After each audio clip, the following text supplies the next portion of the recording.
TNTV Tamil ஊடகம், தனித்துவமான தமிழ் ஊடகம். தமிழ்நாட்டின் முதலமைச்சராக பொறுப்பேற்றிருக்கக்கூடிய ஜோசப் விஜய் அவர்களுக்கு உலகெங்கிலுமிருந்து வாழ்த்துச் செய்திகள் குவிந்த வண்ணம் உள்ளன. அந்த வகையில் நாடு கடந்த தமிழீழ அரசாங்கம் தமது வாழ்த்துச் செய்தியை அனுப்பியிருக்கிறது. மாண்புமிகு தமிழ்நாடு முதல்வர் விஜய் அவர்களுக்கு தமிழ்நாடு மாநில அரசின் முதலமைச்சராக தாங்கள் பொறுப்பேற்றமை குறித்து நாடு கடந்த தமிழீழ அரசாங்கத்தின் சார்பில் எனது வாழ்த்துக்களை தெரிவித்துக் கொள்கிறேன். தங்கள் ஆட்சி காலத்தில் தமிழ்நாடு மக்கள் மட்டுமல்ல, ஈழத்தமிழ் மக்களும் உலகெங்கிலும் வாழும் தமிழ் மக்கள் அனைவரும் தலைநிமிர்ந்து வாழ ஆவண செய்வீர்கள் என்று உறுதியாக நம்புகிறேன். ஸ்ரீலங்கா தொடர்பான விடயங்களில் தமிழ்நாட்டு அரசை கலந்தாலோசித்து வெளியுறவுக் கொள்கை எடுக்கப்பட வேண்டும் என்றும், இந்திய தூதுவராக தமிழர் ஒருவரை நியமிக்க வேண்டும் என்றும், ஈழத்தமிழருக்கான நிரந்தர தீர்வை கொண்டுவர பொது வாக்கெடுப்பை நடத்த வேண்டும் என்றும் நீங்கள் தேர்தல் அறிக்கையில் வெளிப்படுத்திய நிலைப்பாடு இலங்கை தீவில் ஈழத்தமிழர்கள் சுய நிர்ணய உரிமையுடனும் இறைமையுடனும் வாழ வழிவகை செய்ய துணை புரியக்கூடிய வகையில் தங்கள் ஆட்சி காலத்தில் செயல் வடிவம் பெறும் என நம்புகிறோம். மேலும் கச்சத்தீவு விடயம் குறித்தும் மீனவர்கள் தொடர்பான விடயத்தில் சர்வதேச சட்டங்களின் அடிப்படையில் மீனவர்களுடன் இணைந்து போராடுவோம் என்ற உங்கள் நிலைப்பாட்டையும் நாம் வரவேற்கிறோம்.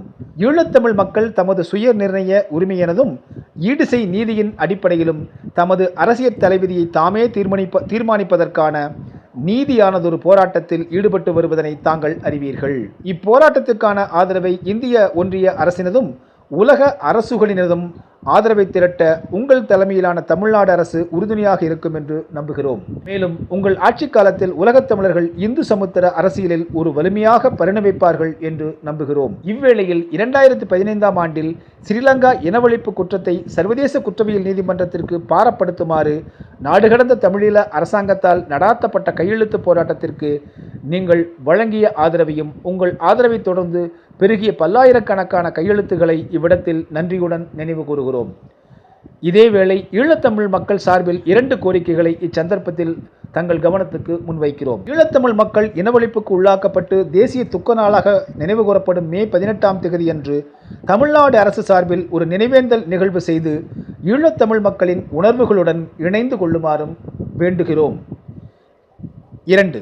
ஏற்கனவே தமிழ்நாடு சட்டசபையில் நிறைவேற்றப்பட்ட ஈழத்தமிழ் மக்களின் அரசியல் தீவுக்கான பொது வாக்கெடுப்பு ஸ்ரீலங்கா அரசின் ஈழத்தமிழ் மக்களுக்கு எதிரான இனவழிப்பு குறித்து அனைத்துலக நீதி விசாரணை ஆகிய 2 தமிழ்நாடு சட்டசபை தீர்மானங்களாக நடைமுறையில் செயல் வடிவம் பெறுவதற்கான செயற்திட்டத்தை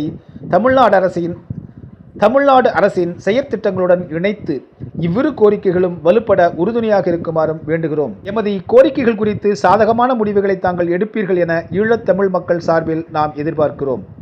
தமிழரின் தலைவிதி தமிழரின் கையில், தமிழரின் தாகம் தமிழீழத் தாயகம். நன்றி. விசுவநாதன் ருத்ரகுமாரன், பிரதமர், நாடு கடந்த தமிழீழ அரசாங்கம்.